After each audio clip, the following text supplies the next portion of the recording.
Hello guys, welcome back to my channel, and if you're new here, don't forget to like, comment and subscribe, and also share with your friends, and also click on the notification bell icon so that any video that I post, you will be the first to get it. Stay with me as we expand our knowledge with videos from all over the internet that's going to make you question reality. Let's just start. Hey ladies, are you wearing the lipstick or is the lipstick wearing you? Have you guys seen what lipstick looks like under a microscope? Mind you, this is a brand new lipstick, y'all. Brand new. Now check this out, cause this just gets interesting. Look at this. What is this, y'all? What? And lately I've said I haven't been seeing worms in the ground like we used to, like we were children. And I know why. Because they're literally in everything else. They're in the food, the makeup. They live in some of our pets. People got them within them as well. Like, we're fully infested with these parasites, y'all. And he's going to further prove this after he smears this down, okay, and he puts it on the clamp, and he's going to switch the magnification on the microscope, and then he's going to lift it up, and then he's going to show us, put an eye in the, and there it goes, right here, over here. Oh my goodness. So ladies, are you wearing the lipstick or is the lipstick wearing you? I'm confused here. Why is there more parasites than pink? And why does the pink have all this bacteria around it? Is that why our mothers would be like, they're gonna wash our mouth out with soap because they knew that parasites live in there? Oh my goodness. It's literally a playground for them, y'all. So ladies, what do you guys think about this? Let me know down in the comments below. Peace in. Oh my god, we have a Bugatti in the living room. This has to be crazy. This is not any Bugatti.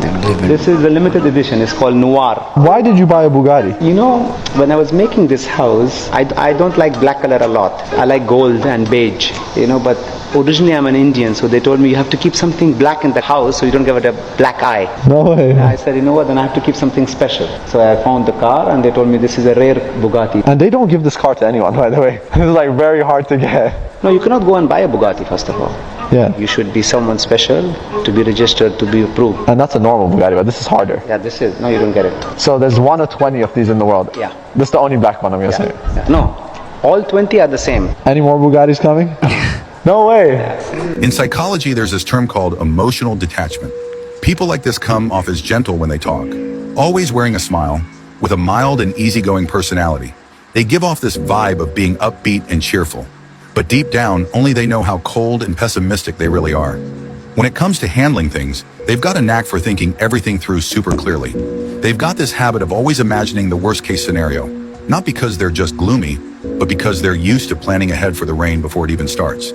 They don't have anything they're crazy about, no one they're dying to have. They can't get all fired up or hung up on stuff, crowded, lively scenes, not really their thing. But they don't mind being alone either. They just enjoy the freedom of their own company. When a friend's upset, they're the first to step in with comfort, saying the most rational yet kind words. Still inside, they can't really feel what others feel. They get where people's emotions are coming from, but they can't truly relate on that deep personal level. They talk less and less with family, even old buddies they used to be glued to. If life pulls them apart, they won't reach out. It's not that they're heartless, they just get it. Most people are just passing through your life. They come, they go, and no one's an exception. So they keep this gentle distance, not getting too close, but not pushing anyone away either. They know how the world works, and their personality's so solid you can't find a flaw. People even praise them for being mature and understanding, but only they know that behind all that warmth is a natural sense of detachment, an inability to really dive into emotions, and a quiet pessimism that comes from seeing through everything and just dealing with it. I was just sitting here thinking about the power of God, bro, and this analogy just somehow popped into my head. Imagine you're on this journey. God put a vision in your heart and in your mind, and you like, I gotta get it done. You lock in and you go on this journey to accomplish this mission, right? And on your journey, you stumble across a wall. Now, just because you see the wall, you don't turn around. You're not built like that.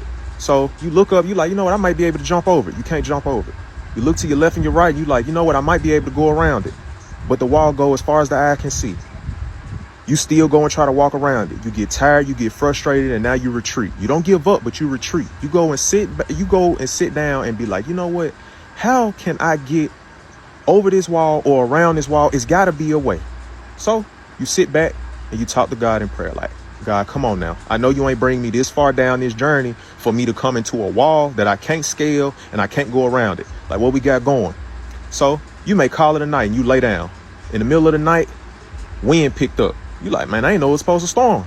Like, why is it storming? Like, hold on now. I ain't prepared for no storm now. We got too much going on. I'm not prepared for this storm. Whole time, God is sending that storm to knock that wall over. So you done got up in the morning. You rarely could barely sleep at night. You was sitting up there stressing out. You done forgot all about the wall because the storm that came through. You wake up, you look outside, the wall torn down. So you ain't got to walk around it. You ain't got to worry about jumping over. You can just walk through. And that is the power of God, bro. God will send something your way. You may think it's bad. You may think you not be prepared for it. And the whole time, it's setting you up for success. He making your job easier. I'm telling you, bro, never give up. God coming, bro. God did not bring you that far to leave you, bro. He got you every time. Is there any way I can have some normal water, please? Yeah, you can have, yeah. Oh, wait, no, I don't want, bro, this is expensive. I think we can afford it. We got it. Like, I don't spend money on water like this. Like, this is crazy work. Yeah, but you buy plastic water, bro. That's disgusting. You shouldn't do that. You should buy those. You have money, buy Mountain Valley Spring. How much is each of these? Case is like 20-something bucks. What? For how many bottles? I don't know, like 12. I don't look at the price, bro. Why would you look at the price? You're about to buy a $4,000 useless tennis bracelet. Useless. When you could buy something that'll Just benefit your home. crazy. So a new study shows millennial men are not as interested as going out as the women. Yeah, that study was not needed because we already know that. See, most men have checked out the game completely. The game used to be fun. It used to be rewarding. There used to be benefits to the game. Now there isn't. Most men prefer to go to work, after work, hit the gym, go home, shower, throw on your PJs, eat some food, and get on the game, whether that be the PlayStation, Xbox. And it's just way more peaceful. And of course, I went to the comment section of that post, and there was a bunch of women in there saying that the men were broke because they didn't want to go out and spend their money on them. I want you to let that sit in. The women that don't have money are calling the men broke because the men don't want to go out and spend their money on people they don't know. Listen, before buying a woman a drink was a great way to spark up a conversation. Now, they want you to buy them the drink and walk away and not say anything to them. They just expect shit for free. It doesn't work like that. These days, more managers focus on their financial and mental health over everything else because all that other shit is a waste of time. They say 7 days at this hotel will change your life. No meat, no dairy, no coffee. This is Chanot, a wellness retreat where CEOs and top athletes come for a reset. We've seen a rise in wellness hospitality over the last few years, but this is on an entirely different level. At Chanot, every detail is backed by science. The meals are 100% plant-based, designed to detox and renew at a cellular level. The treatments are high-tech, medically driven, and fully personalized to the guest. On property, there are daily medical checkups, tailored detox therapies, cryotherapy, hydrotherapy, and movement therapy, cardiorespiratory assessments, microneedling, and many more. There is an entire team of doctors, therapists, and nutritionists on site. They are there to analyze, adjust, and enhance your body's performance. All of this feels extremely futuristic. And it is said about 33% of guests return. Originally founded over 50 years ago, Chanot is now in world-class hotels across the globe, including its 2 primary locations in Switzerland and Azerbaijan. Thanks as always for watching, and make sure to follow us at First Class Jerk for more on travel. If an airplane's about to crash for any reason, it is almost impossible for any passengers to survive. Whether it's business class or economy, passengers are not given parachutes. This is the reason why over 100,000 people lost their lives in plane crashes so far. But now, this can soon change. As an engineering team is working on detachable airplane technology, in this design, the airplane will be structured in such a way, any emergency situation, the passenger section will detach from the rest of the plane. And after this, with the help of 2 advanced parachutes, the passenger cabin can be safely landed on any water or land surface. How about the pilots? And in this way, passengers will be able to survive without any harm. I honestly think that this is a brilliant idea, especially with all these plane wrecks happening recently. Like, honestly, this should be the planes that we already have right now. I don't know what took them so long to come up with this, but That's a great idea. What do you guys think about this design? Share your thoughts in the comments and follow for more. South Korean K-pop star Wee Sung was found a significant amount of time after his death, and cops say he was discovered in a state of cardiac arrest. The 43-year-old singer faced controversy in 2021 when he received a 2-year suspended sentence for abusing propofol, a powerful anesthetic which famously killed Michael Jackson. His death comes less than a month after South Korean actress Kim Se-ron tragically took her own life at her home aged 24. With me. Yeah, you know what's crazy, chat? That's what I realized when we was in Miami and we were in that house. Feel me? Is like the audience for that stuff is so young, bro. Literally. If you guys don't know, like we were in a house that OnlyFans creators were in before. It was there for a few days. They did a bunch of videos in the crib, so people knew it to be their crib. Gang, I'm telling you, bro, it was like 8 years. Shit pulling up. I don't even know if I seen a nigga that was over 15. You tell? Like, and I know they wasn't there for me. They didn't know who I was. They didn't know who I was.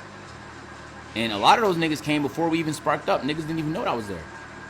It was literally like, 8, 9, 10-year-old kids on scooters, bro. I'm not trolling. I seen one like 13, 14-year-old-ish guy. But it's like little boys watching this shit. You feel me? So sometimes, I don't know, like I see a video like this and I think like, oh, it's just adult men making decisions. You feel me? Like if you're an adult man. Tell me about your car. I knew that you brought the car here. Yeah, I bought it here. So I couldn't bring it up. Exactly. They told me Rashid can't bring the car in the parking lot. I know it's the Ram. It's the big. It's a TRX. So when I saw the car, it's like 702 horsepower. It's so fast. I always loved the car. And now it's winter, so it's perfect. I'll go desert, gym. It's a perfect car, you know? Yeah, and you made it the color of the desert color. Yeah, the desert color. And plus, I bought a new plate number, R971, the UAE code. So always representing my country. That's feels amazing. good. Yeah. I mean, I know you brought a car or shoes that looks like a car, or a car that looks like a shoe. Yeah, I do that. Before, when I was younger, I was doing raps, Supreme LV. I have a lot of videos that went viral, millions, 10 million views. But yeah, what was the first car you got? 18 years when you turned 18. Rolls Royce.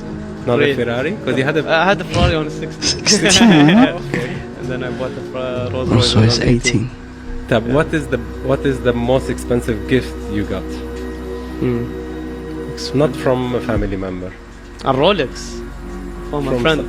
From a friend. Yeah, he gave me a Rolex. The strangest thing was found in the catacombs in Paris. People still don't know what the even this was. So this happened in 2004 in the catacombs, and for the people that don't really know too much about the catacombs, bro, it's like 174 miles of tunnels and caves all under Paris, pretty much. Apparently, I think since 1955, they have banned any tourists or anybody from going down there without a tour guide. And this one day, police were doing like this training exercise down there for some reason, and they ended up noticing that there was like these motion censored cameras that were like following them as they were going down and deeper in the catacombs. Yeah, bro, so, I think I've seen something like this. Yeah, bro. So they were like, what the even is this? So the deeper they go, bro, they ended up literally going, and dude, you're not gonna believe this, they found a I've heard this. Yes, pretty much set up. I seen this in the catacombs that they set up down there with the wiring and everything, bro. They set up all of this type of stuff. They even went as far as to say, bro, there was a bar down there. There was even a restaurant with dining tables and everything.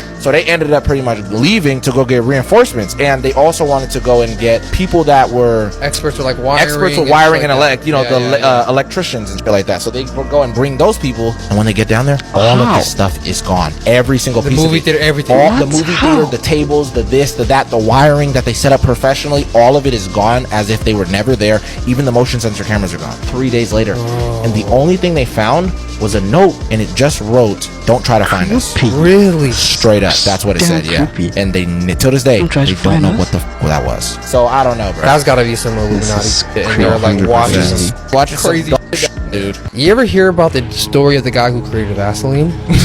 No, bro. His name was Robert Cheese, bro. He actually kind of like invented or found out about petroleum jelly kind of by accident, because he worked like on this oil rig where they had, you know, a lot of different like the sperm whales, the oil from the sperm whales, stuff like that. And petroleum jelly was this thing that they kind of just wiped off of like the oil rigs and kind of just threw it away. Really? And he found out like a lot of the workers, if they'll get a cut or something like that, they'll rub it on them and it'll make it feel better. So he was like, like I like to make something out of that. Yeah. So he ended up collecting it all and ended up naming naming it Vaseline and selling it as like a miracle jelly or something like that. That was like the first name of it or something. Wow. But this dude has so much faith in his product. This guy, for his whole life, would eat a spoonful of Vaseline every day. He would eat it. He would eat a spoonful of it every single day. I gotta ask, is it edible? Apparently. Okay, look, I'm not trying to make no kids do this because they Don't probably do it. added some different. Yeah. Nah, don't try it, bro. Apparently, at one point when he was like in his 90s, he got this respiratory disease. So he made his nurse every day cover him from head to toe in Vaseline. Are you serious? And he got rid of it, bro. Shut your mouth right now. Swear to God, dude. bro. Covered himself from head. He made his nurse cover him from head to toe in his 90s. Yeah. And he cured himself from this disease. That So he was ingesting it and applying it. What's the craziest thing you ever seen from a female? The wildest thing I've seen with a female, I remember being in Minnesota.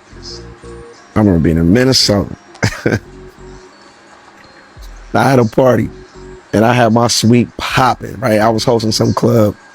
So I had the suite at the W Hotel. There's a latest popping. We got all the girls, and there's some vibe, the music going, the liquor's flowing. I mean, we vibing. And there was a married shindig going on next door. It must have been like the you know, all the brides is over there, right? This is her last night before she gets married. And you know, they over there drunk. All the women over there like, what's going on down there? Like, the suite is lit, you know? And the girl's like, I'm getting married tomorrow. And then, you know, next thing, the thing that came out of my mouth next was the craziest shit I ever heard. A woman that was about to get married say, she's like, yo, you know, I want a black man. It's my last night. And all I could think about, yeah, you know, not me, I did. But, you know, like I said, I was with my peoples, and that's what she wanted. And, you know, you gonna ask somebody, it's like, wait, what? You said, it's okay to come on, it's okay? Yeah, I can only imagine the trifling things you've seen with women, man. So, you know, I understand why you won't get married, man. It never happened. And what's the craziest thing you ever seen from a...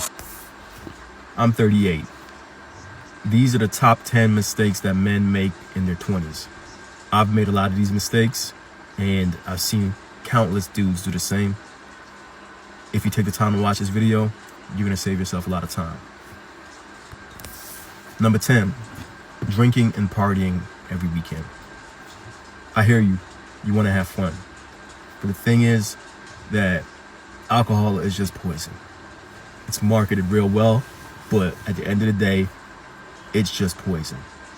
In your 20s, you can use to either get a significant advantage or you could set yourself back. You have two choices in this life. You can chill now and work later, or you can work now and chill later. A lot of guys in their 20s spend an entire decade drinking away their weekends and making reckless decisions. If you skip this phase, or at least make it a lesser part of your life, you can give yourself a significant advantage in your 30s, 40s, and the rest of your life. Number 9, chasing women instead of chasing purpose. 50 Cent had a great line. He said, you're hustling backwards if you're chasing the chick. Chase the money, they come with the shit. And that's just facts. If you spend your 20s just chasing women instead of chasing money, you're really hustling backwards. Women will come to you if you have money. You don't even have to put much effort if you have money. Women will just automatically come to you. So instead of chasing the one thing that's going to avoid you later in life if you're broke, chase a thing that's going to give you the advantage later on in life, where you don't even have to worry about fulfilling those needs with women. It's a much better use of your time being productive and prioritizing growth over chasing women. Number 8, not having control over your emotions. There's nothing cool about flying off the handle. It's not a sign of strength, it's a sign of weakness. When you're young, when you're in your 20s, your testosterone is at an all-time high. You have to learn to hone that in and use it constructively. Don't be a punk, but at the same time, you getting angry and screaming or getting aggressive and wanting to fight There's nothing but negative consequences that come out of that. And it just shows immaturity because you have an inability to see the long-term effects of your dumbass actions. I'm speaking from experience. There's nothing cool about not having emotional control. Number 7, letting your ego hold you back, thinking that you know everything. The more I learn, and I've read over 200 books, the dumber I feel. You 20-year-old dudes, you don't know anything. Y'all like Jon Snow. You know nothing. So stop thinking that you do. It's okay to have a mentor. It's okay to look to others for help. You just got past puberty. Get over yourself. Don't let your ego stop you from making progress because you think you're smarter or you're better than what you truly are. You still have a lot of growing to do. Number 6, not developing a high income skill. Your 20s is a perfect time to develop a high income skill, whether that be copywriting, learning AI, content creation, coding. The reason why people stay broke is because their inputs match their outputs. So when you work for an hourly wage, what you end up doing is you end up trading your time for money, which will not get you very far in life because you only have a certain amount of time. When you can develop a skill, like the ones I mentioned earlier, those ones are going to give you the ability to make your outputs not match your inputs. So you're going to put in this much effort and get this much reward based on how valuable the skill is. You can do this during your 20s. That entire decade, if you spend that time learning a high income skill, it will pay off for the rest of your life. Number 5, chasing instant gratification. The world is set up to make you into a fiend. Supernormal stimuli is everywhere, from junk food to video games to social media. Companies spend billions of dollars to make sure that you're addicted, to make sure that you stay stuck doing what they want you to do. They want to keep you in that loop of instant gratification. If you could gain some semblance of discipline and self-control, it will give you a distinct advantage over the majority of people who will never get to that phase. If you could do it in your 20s, it's even better. Most men do get to that phase, but it's in their late 30s and 40s. If you start earlier, once again, you'll have a significant advantage. Number 4, wasting time with the wrong people. Look at your friends. The people that you're around right now are going to decide where you're going to be in the next 10 years. If you do not want to be like the people that you're hanging around, you're hustling backwards. So if you were to do an inventory of the people that you're around and decide to hang out with the ones that are the most beneficial to your long-term goals and aspirations, not just about feelings. It's not about feelings. It's about your life. This is your life story. You do not want to destroy your life story because you want to accommodate people that are counterproductive, people that are going to hold you back in life. Your friendships are not more important than your life. So do an inventory of the people that you're around, and if they're hurting more than they're helping, you need to cut them off.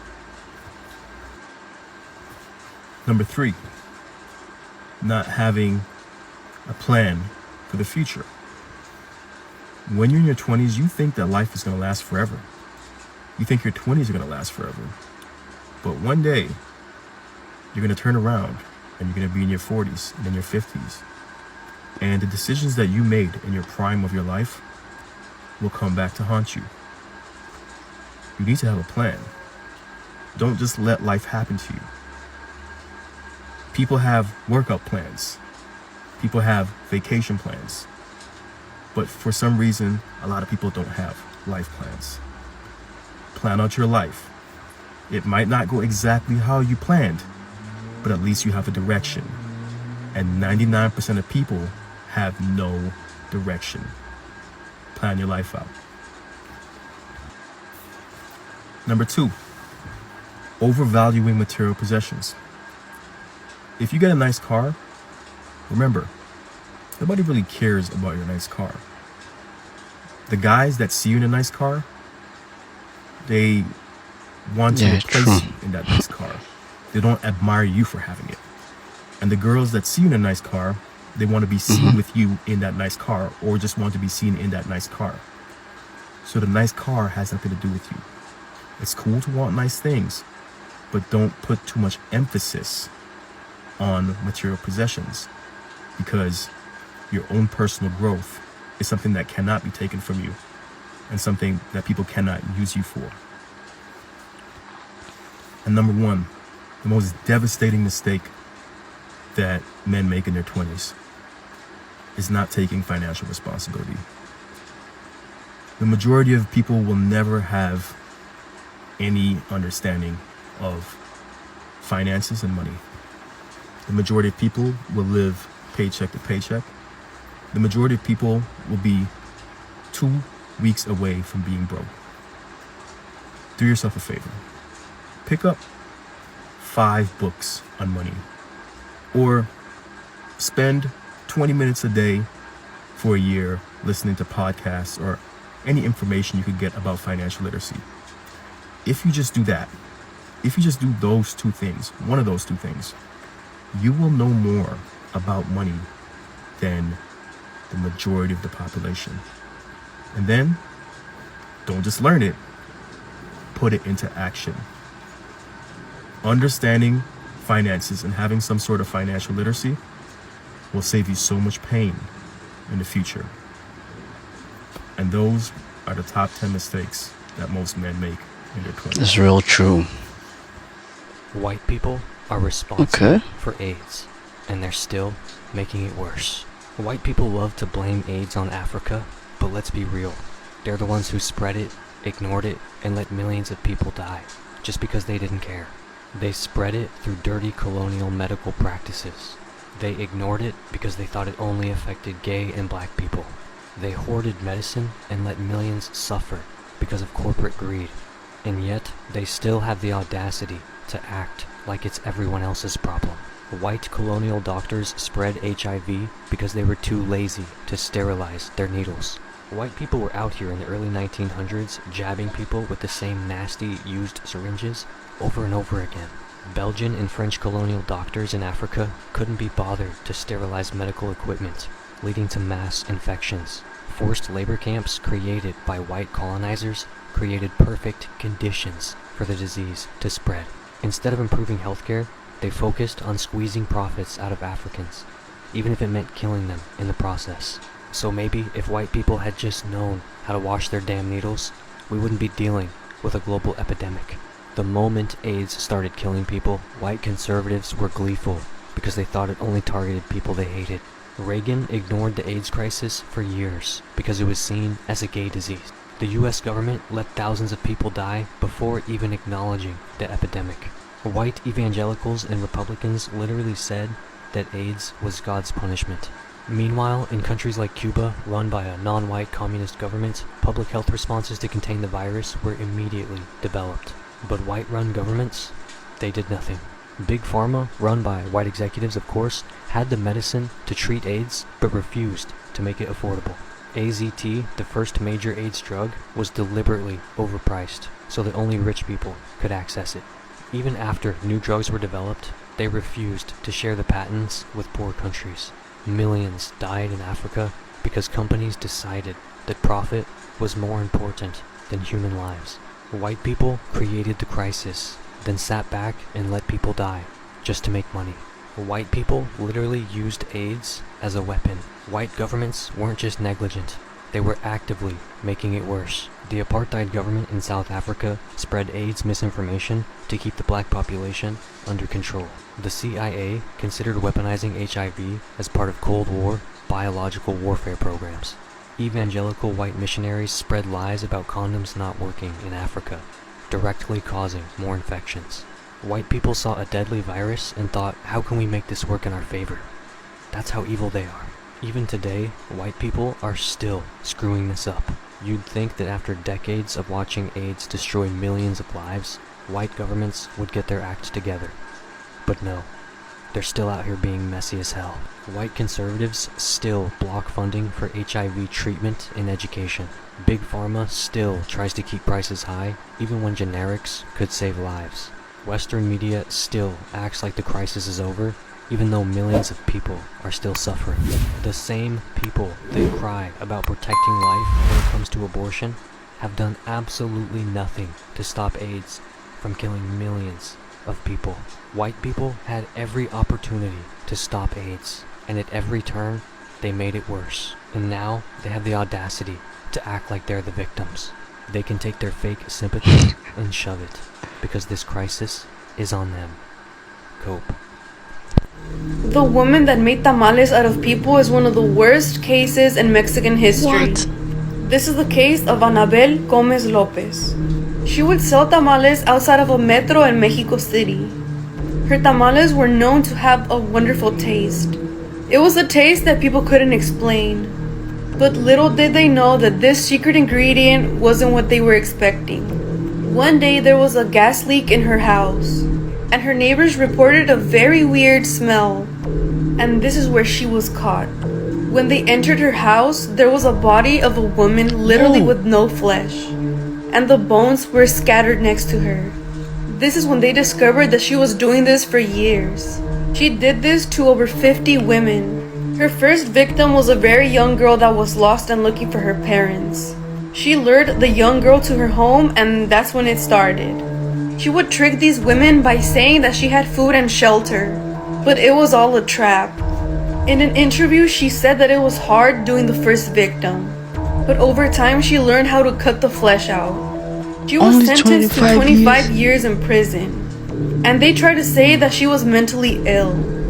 Imagine how many people were disturbed to find out they were eating humans.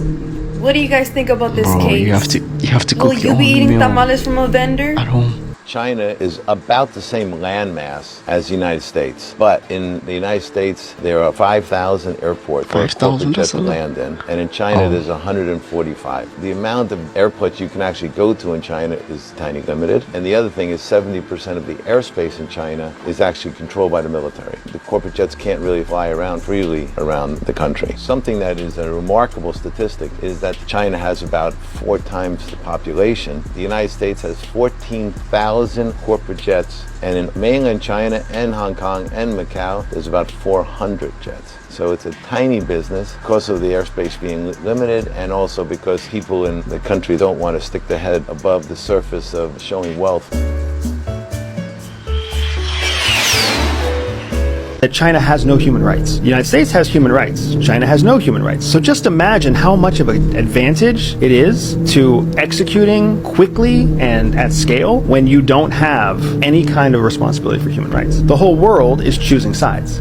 We're back to pre-World War II. Are people going to align themselves with the United States long term, or are people going to align themselves with China? We like to blame China for being communist, but China, as they represent themselves to the rest of the world, they don't stand on an ideology. What they stand on is pragmatism. We won't tell you how to dictate your country. We won't hold you accountable for your human rights. We won't hold you accountable for your corruption. If you want to trade with us, we'll trade with you. What does the United States do? No, folks, sorry.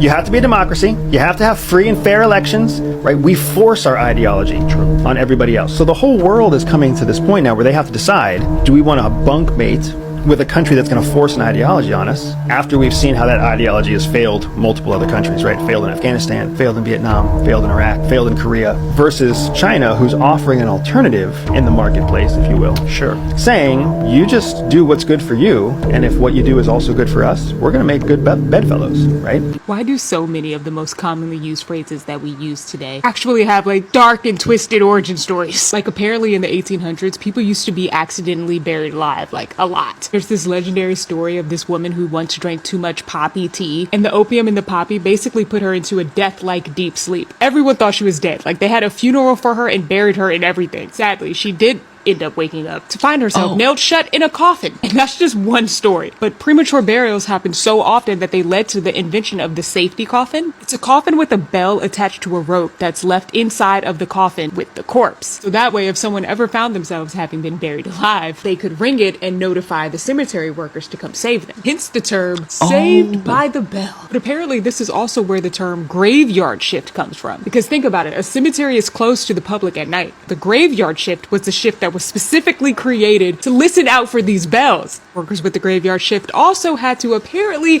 look out for body snatchers. There was this entire period of time where it was considered unethical and immoral for medical professionals to study, learn, and practice on human corpses. So, in the name of science, medical students decided to snatch them. There are documented instances of medical students raiding graves in the 19th century. This was literally illegal, but they did it in the name of science. Still, I'm sure you can imagine the outrage when people found out that their lovely neighborhood doctors had been caught with a few skeletons in their closet. Oh, a skeleton in your closet. Okay.